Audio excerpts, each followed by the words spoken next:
In today's episode, we're going to be giving you a short course on Midterm Rentals 101. To help us with that, we have Diem Martin with Lifestyle Leads.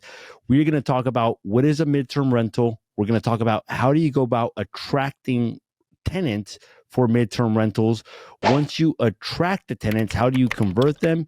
And then how do you deliver excellent customer service so that they keep coming back? We'll also talk about rules of thumb as to how to price midterm rentals, etc. Welcome to the show, Diem. How are you? I'm great. I'm happy to be here. Thank you. I'm excited as well too. Okay, so let's just start off with like what is a midterm rental, and why are midterm rentals becoming more popular? Like I know that Airbnb was very popular for a moment. I almost feel like that's phasing out a little bit, and more people are talking about more midterm rentals. Why is that? What are they? Yeah, let's get into it. So, midterm rentals are still furnished rentals, similar Mhm. to that of what you would call an Airbnb or a short-term rental. But typically, you're targeting renters who want to occupy the property for at least 30 days or more. Usually, it's going to be about 3 months, maybe 6 months at a time. The reason why they are needed is usually it's going to be traveling workers, especially during the COVID boom, where there was a lot of shortages for nurses. You had a lot of traveling nurses needing to occupy spaces like midterm rentals, but also even, people who bring workers from other areas or construction and contractors, they need to house their workers for only a brief period of time. Other reasons why people would need midterm rentals could be if their house is under construction or there's an insurance claim on their house and they need to go somewhere else to live while that's getting renovated or resolved. So, as far as why it's been so popular, the demand has gone up. The people traveling and needing places to stay for work has increased. And Mhm. the supply has also increased because Airbnb becomes more and more challenging. Um, and I kind of say that interchangeably, but you can still list midterm rentals on Airbnb, and we can go into that as well. But that's Mhm. kind of like that in a nutshell. I love it. Do midterm rentals work in every market, and is every property prime for a midterm rental? Right. I wouldn't say they work in every market. If you live in an area that has a lot of economic stability, has a lot of companies that will have travelers coming in. If you live in a tourism area where the climate is nice, maybe winter birds, older folks who live in snowy states want to travel there for the summer and they want to stay multiple months at a time. That would be great. If you have multiple hospitals nearby where doctors and nurses could come and work for a period of time, that's another great location. But if your area doesn't have any of those types of things to draw midterm rental tenants in, it might be a little bit of a struggle. Got it. So, what's the benefit of a midterm rental as opposed to just going long term? And the reason is that we had short term rentals Hmm. and we analyzed them for about a year. And we realized that after once you factor in all the fees associated with it, we didn't even factor in the time, Yeah. which that was a lot more management intensive. We're like, look, we could actually get more long term than the midterm. So, what's the benefit of doing a midterm versus just keeping it simple and going traditional? Yeah, so the income will reflect it. Usually short-term rentals, albeit it has the most cost involved, in the right market under the right conditions, you're going to get the strongest revenue and the strongest cash flow for short-term rentals. Whereas long-term rentals, you're going to get the lowest maintenance requirements, but also the lowest cash flow, lowest revenue. So midterm in the term in the middle is kind of where it's at with that. So it's going to be a little bit less management than your short term rentals because there's fewer turnovers. So for someone to get acclimated to the property, the number of questions that they're going to ask, the things that they need, usually it's going to be on the front end of their stay. And so the longer they stay, usually the fewer things will come up and the less you have to do as a landlord or an investor. But as far as cash flow goes, it's also going to be in the middle because if they can rent your property for something that is less than the cumulative cost of staying in a short term space, because that's going to be the highest per night, right? So if they're going to stay there for a month or 3 months, that option is going to be the most expensive, but there's still a lot of those available. So if you're a midterm rental and you're priced in between the cost of what it would be to stay at a short-term place versus a commitment of a 12-month lease, then they're going to pick you. So to be top of mind and to be the most selected, you're going to have to price kind of in between. And that's why your revenue is going to be in between. So it's going to be in between the long term and the short term, basically, what Right. you would get. At what point would you say it's worth it? Because I was thinking about this for myself, and I'm like, okay, for Airbnb, like if I can, like if my rent is $1,000 long term, for $300 extra, it's not worth it. Yeah. $500 extra, not worth it. Right. For me, So a you would thousand want extra to. dollars double, that was kind of worth it. So are there rules of thumb like, okay, like if it's this one and a half, two times X, it may be worth it? Or Yeah, the rule of thumb, I would say for this particular scenario, there isn't one because it's your willingness to work versus what you're getting um, in return. So before, when the economy was doing really well with traveling, with Airbnb and midterm rentals, and long-term rentals, that at that time my husband and I, that's our main gig, and so we didn't mind dedicating more time into managing those properties even the if it was just a couple $100 more, because we were already doing it anyways across all of our properties. And then as the Airbnbs kind of tapered down, and even the demand for midterm rental, even though it is higher than before, that has tapered down as well.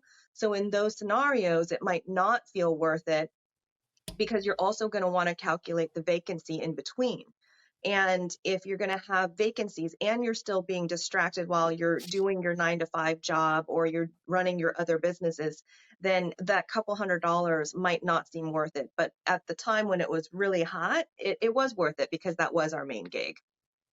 why do you think it's kind of tapered down? Do you think it's like more competition, like an oversupply of properties, more people going after the same niches? Why do Well, you think that?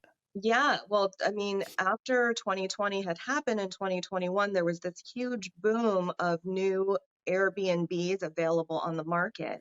And a Mhm. lot of those investors, I don't think properly calculated if they could make the proper return on investment basing their numbers on long-term rental rates.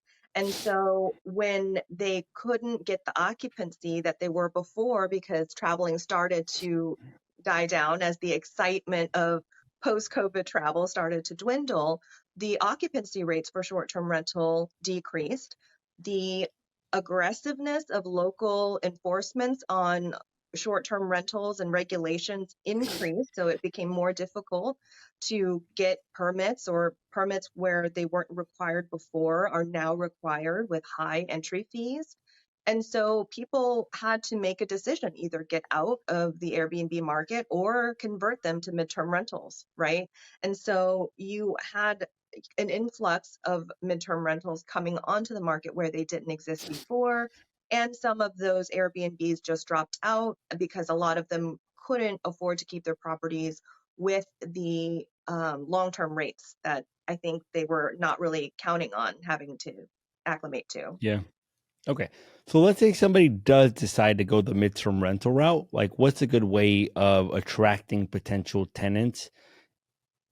Yeah, so I listed my properties that were midterm on Furnished Finder, which is particularly appealing to traveling workers who are in the medical field. And that was probably the most resourceful. Second to that would be still on Airbnb and listing your unit for a minimum of 30-day stay or whatever is considered midterm in your local area, if it's 29 or 30 or 31. And Airbnb also did quite well. And then you're going to want to price it competitively to that. So, what I mean by that is if an Airbnb that is of your like make, same number of bedrooms, same area, but they're able to rent their unit by the night, whereas you're wanting to rent your unit at least a month at a time, then you're going to want to price it lower than the cumulative cost of that month if they were paying by the night, so that yours is the preferred choice. Got it.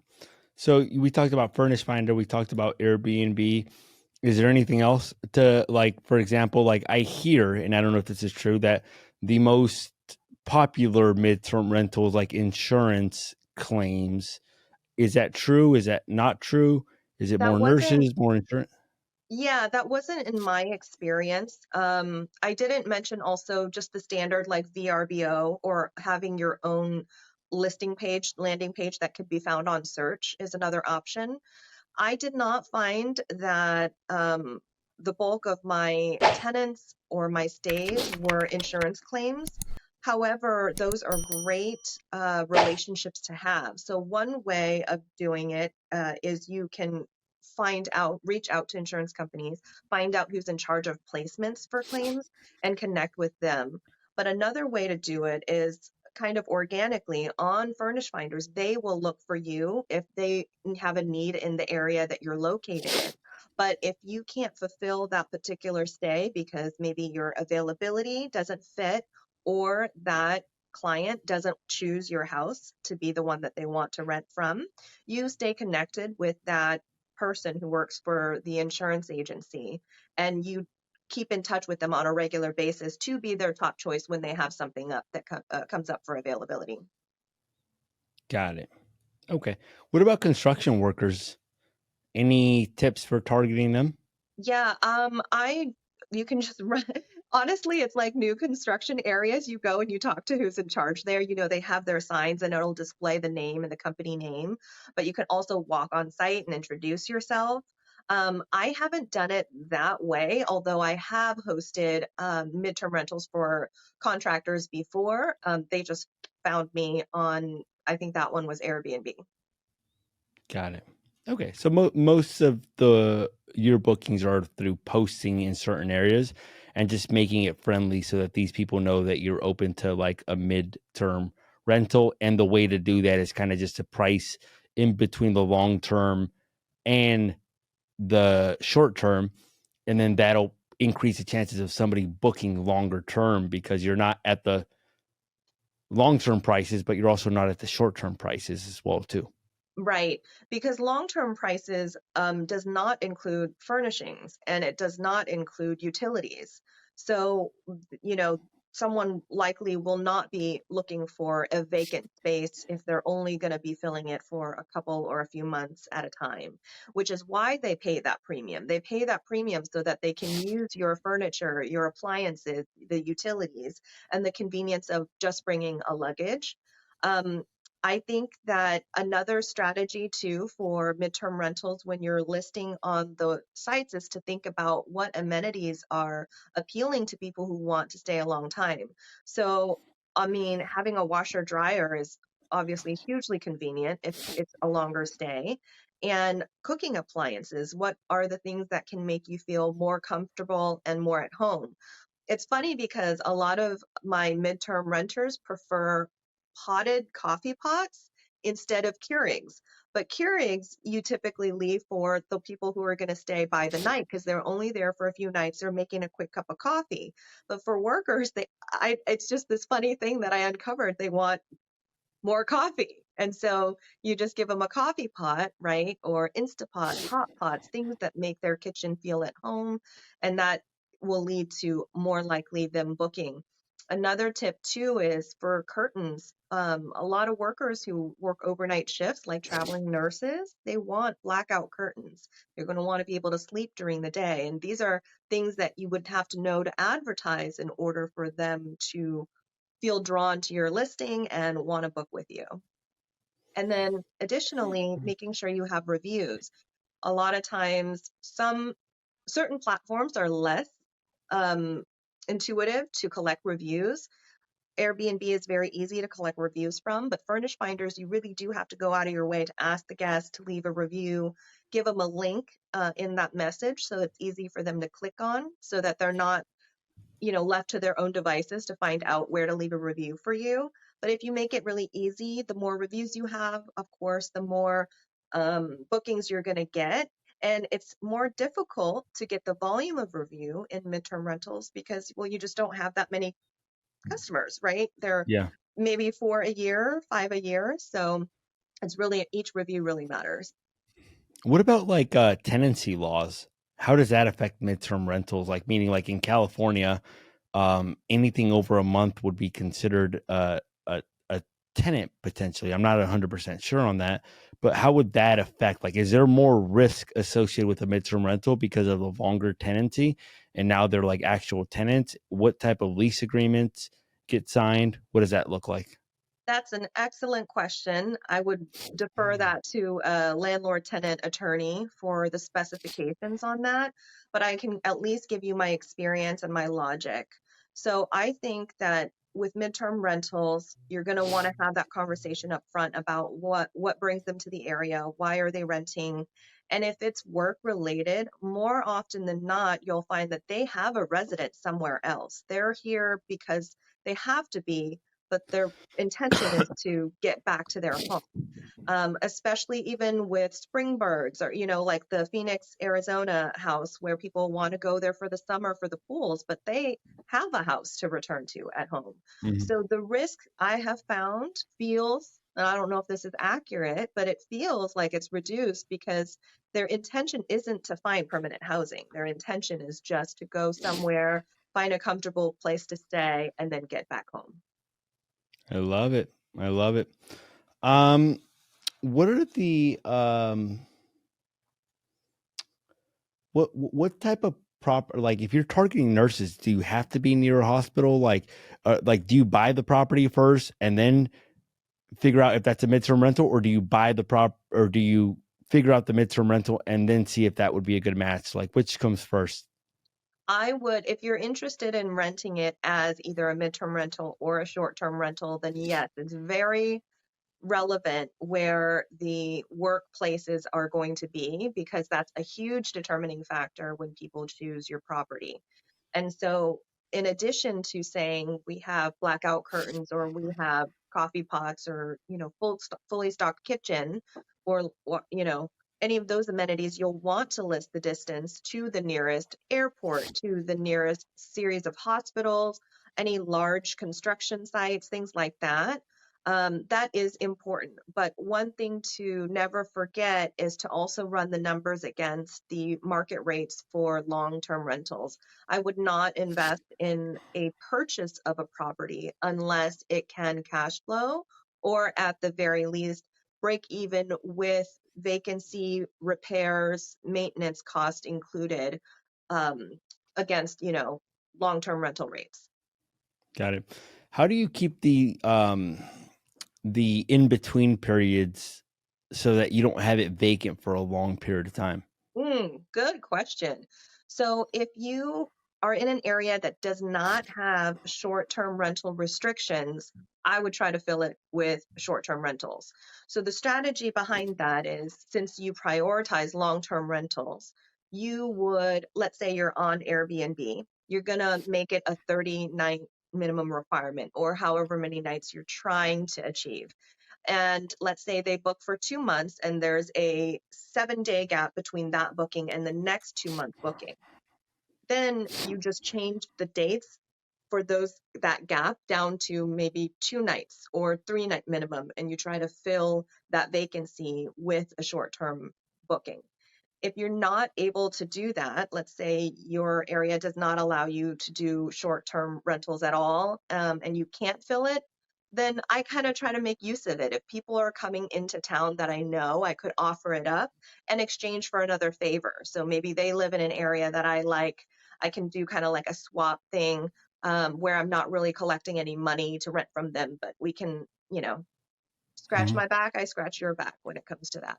I love it. What about calendar syndication? Like if you have it on Furnish Finder, if you have it on Airbnb, if you have it Yeah. on VRBO, how does that work? I use an app called Guesty. It's not the only option that's out there, but I've used it forever now, since the very beginning, I think. So it helps transfer, it does link up to, let's see, VRBO, Airbnb, and bookings.com. And then anything else, like you get bookings on Furnish Finders, well, you'd have to enter that in manually because they don't link to Guesty. But that's not difficult to do, especially if they're multi-month bookings at a time. It doesn't happen too frequently. Yeah. What about like any additional tenant screening that goes on just to make sure that the people are good people? Especially like how does Furnace Finder work? Like do they have like a way of kind of seeing reviews on there as well or Yeah, so some of the platforms are super easy, like with Airbnb, it's really easy to see. And Airbnb also has like insurance for you as the landlord. So does VRBO. But Furnish Finders is not a booking platform. It is just a platform to connect the renter versus the landlord. And so it doesn't have those things built in for you.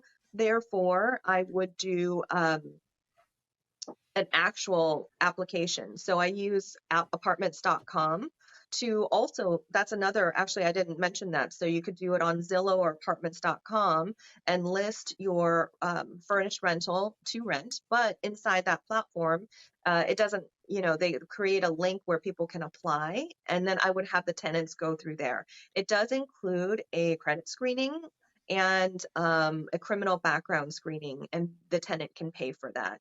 So they just go through the process. I get the information, I review it, I call their references to check to verify, and then we're good to go. You could, like on Airbnb, I typically don't collect a deposit because I'm backed up by some of their insurances and being able to see the ratings. Whereas if they rent from me through Furnish Finders or direct booking, I do require deposits. got it. Is more exposure better? Like I've heard contradictory things that some people are like, oh, like more websites is better, and some people are like, no, just go deep on Airbnb. And if you don't have like a guest fee or a host fully, Airbnb will rank higher. What are your thoughts on that? I do think that casting a wider net is a great idea, even if most of your business ends up coming from one source. And I found that to be the case. There were a couple like major runners, like Airbnb was a big runner in filling my calendar. But with anything, you don't want to be fully dependent on one source of income. So it is important to be available and searchable on all the other platforms. And it also, for me, I think like there's going to be periods where Airbnb is glitchy. For some reason, like there were certain months where we weren't getting bookings at all, and I could not even tell you why. And we would try to tinker and fix things here and there, and eventually it went back to normal. But I was never able to pinpoint the couple of times that that had happened, why it happened. So it is important to have access to many different platforms where people can find you. I love it. Cool.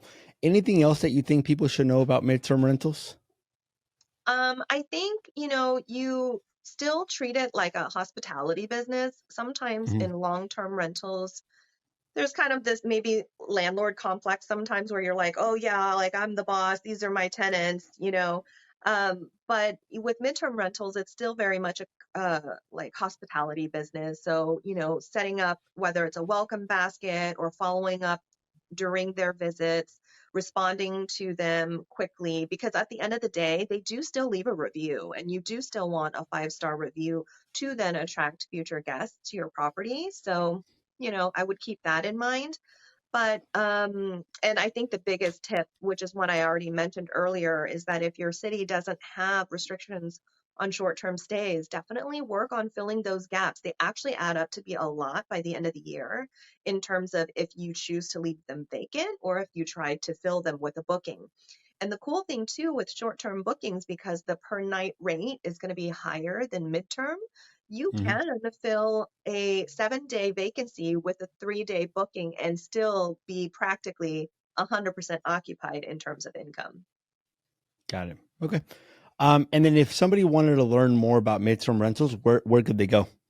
So on YouTube, my channel is called Lifestyle Leaps, and I do have a playlist. It has about 13 videos in it to help you. There's some walkthroughs to look at the different elements of how furnishing a midterm rental differs from Mhm. that of a short-term rental.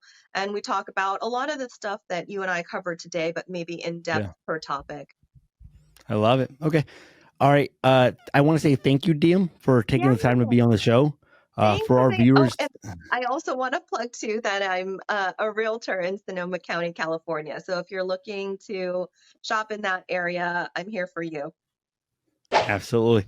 Good. So for our viewers, I want to say thank you for taking the time to be on the show, or taking the time for watching. Diem, thank you for taking the time to be on the show.